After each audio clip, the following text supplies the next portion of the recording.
করা। আর আপনারা জানেন যে এই যে রংপুর বিভাগ গ্রামীণ কৃষি উন্নয়ন প্রকল্পটা এটা কত বছর চলছে বলেন তো? হ্যাঁ, 7 বছর। ওই যে এক্সটেনশন হয় এটা 7 বছর চলছে। তো আমাদের এই প্রকল্প থেকে আমরা কিন্তু প্রচুর প্রশিক্ষণ পেয়েছি, প্রচুর প্রদর্শনী পেয়েছি, আরো অনেকগুলো কৃষি যন্ত্র পাইছি। তো আজকে আমাদের সর্বশেষ প্রকল্প কিন্তু শেষ, এই জুনে শেষ হয়ে গেছে। সর্বশেষ আপনাদের এই যে যারা আমাদের অ্যাক্টিভ কিছু গ্রুপ আছে, আমাদের যে 90টা গ্রুপের ভিতর আপনারা যারা অ্যাক্টিভ, যাদেরকে যে যাদের সঞ্চয় বেশি, যারা আমাদের কথা শুনেন, যাদের মানে এই যে সঞ্চয়কৃত টাকা বিভিন্ন ক্ষেত্রে আপনারা ইনভেস্ট করছেন, সেই সাথে আপনারা নিয়মিত মিটিং বৈঠকগুলো করেন, এই টাইপ আমরা গ্রুপগুলোকে বাছাই করেছি এবং আপনারা আসছেন। এবং এই যে আপনারা আজকে আমাদের এই ট্রান্সপ্লান্টারগুলো আপনারা জানিয়ে দিচ্ছেন কি রাইস ট্রান্সপ্লান্টার, মানে এই যে চারা করতে হবে তারপর এটা দিয়ে লাইন করে লাগাতে হবে। তো এটার সাথে এই যে একটা করে ট্রান্সপ্লান্টার এটা প্রকল্প থেকে পাঠানো হয়েছে।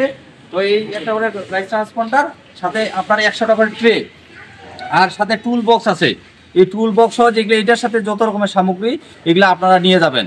সেই সাথে আপনাদের সাথে তো চুক্তি করা আছে 300 টাকার ডিডে, তাহলে ডিডে আপনারা একটু ভালোভাবে পরে নিয়ে যাবেন। সাথে এটা আবার দরকার ফটোকপি করে নিয়ে যান, ওই শর্তের সাথে আপনাদের থাকতে হবে। এই শর্তের যদি কত ব্যত্যয় ঘটে তাহলে কিন্তু আপনারা বুঝেন এটা আইনানুগ, কারণ এটা পুরাই সরকারি জিনিস। এটার সত্যের ব্যত্যয় ঘটিলে আমরা কিন্তু আমাদের আইনানুগ ব্যবস্থা নিব। অতএব এই শর্তের আওতায় থাকতে হবে।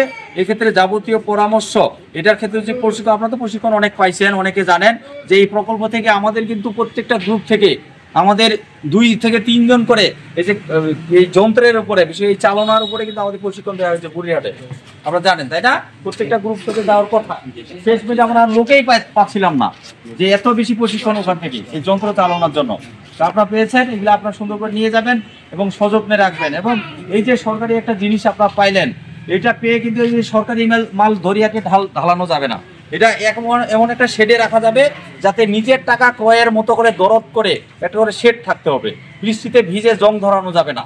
এটা আপনি ব্যবহার করেন আর না করেন। এই যে মেশিন দিচ্ছে, ট্রে দিচ্ছে, তারপর টুল বক্স, অনেক কিছু আছে না? হ্যাঁ, অনেক কিছু তো আছে নাকি? আপনি কেউ টাকা দিচ্ছেন এখানে? কেউ চা খাওয়ার জন্য টাকা নিচ্ছে? কেউ তো নেয় নাই, সম্পূর্ণ ফ্রি তো নাকি? কাদেরকে দিচ্ছে সরকার? কৃষকদের। সবাই কৃষক তো নাকি? কেউ পাইলট আছেন নাকি বিমান চালান? সবাই তো কৃষক নাকি?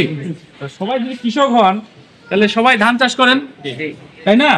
তাহলে সরকার চিন্তা করতেছে যে আপনি 1 বিঘা জমিতে ধান লাগাইতে আপনার কি কয়জন কৃষক লাগে? শ্রমিক 4 জন থেকে 5 জন, সারাদিন লাগতে পারে, সময় লাগতে পারে না?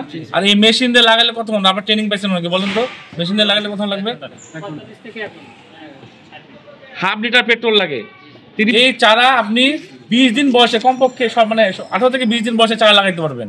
আপনি মাটিতে বীজ ফেলেন আর ট্রেতে বীজ ফেলেন, দুইটার পার্থক্য আপনি নিজেই বুঝতে পারবেন যে মাটির যে চারাটা করবেন এটা চারাটা গ্রোথ কম হয়, সময় লাগে অনেক, কিন্তু ট্রেতে চারা করবেন দেখবেন যে দ্রুত হয়ে গেছে। লাগলে ভাড়া সিস্টেম করতে পারেন মেনটেন্যান্সের জন্য, তাই না?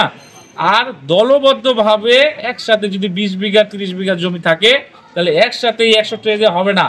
আপনার কয়েকজন মিলে চাঁদা তুলে, আপনাদের ফান্ড আছে এখান থেকে টাকা তুলে আপনার কয়েকটা ট্রে কিনবেন। এই ট্রেগুলো ইউজ করবেন 5-7 বছর, কিচ্ছু হবে না, যত্ন করেন। আমি গ্যারান্টি দিয়ে বললাম 5 থেকে 7 বছর কিচ্ছু হবে না। তাহলে কয়েকজন মিলে 5 বিঘা 10 বিঘা শুরু করেন। সরকার দিছে না, এখন আমি যে পায় নাই সে আফসোস করতে টাইম পাইলাম, ঠিক আছে? আর সরকার কিন্তু খুব আন্তরিক কৃষকের পক্ষে, ঠিক আছে? বলেছেন যেখানে 100টা ট্রে আছে, 100টা ট্রে দিয়ে 5 বিঘা জমি আবাদ করা যাবে। এই ধরেন 4 লাখ টাকা যদি দিয়ে আপনি 5 বিঘা জমি লাগান একটা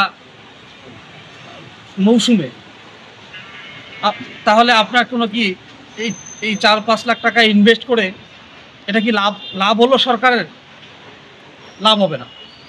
এমন কাজ করতে হবে যে টাকাটা এখানে সরকার ইনভেস্ট করছেন, মনে করেন আপনার টাকা ইনভেস্ট করতেছে, আপনি এমন একটা কাজে ইনভেস্ট করবেন যেন লাভটা অনেক অনেক হয়, তখন এই টাকাটার ইনভেস্টের সার্থকতাটা থাকবে।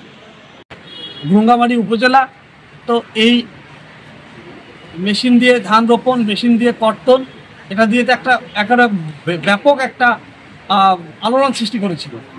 বিশেষ করে শিলকুড়ি থেকে, পাথরডুবি থেকে শুরু করে সদর, এ পাশে জয়মনিরহাট, আন্দারিঝাড় থেকে শুরু করে আপনার হলদিয়া থেকে সোনাহাট পর্যন্ত, বঙ্গ সোনাহাট, প্রত্যেকটা ইউনিয়নের একটা কাপ ছিল না?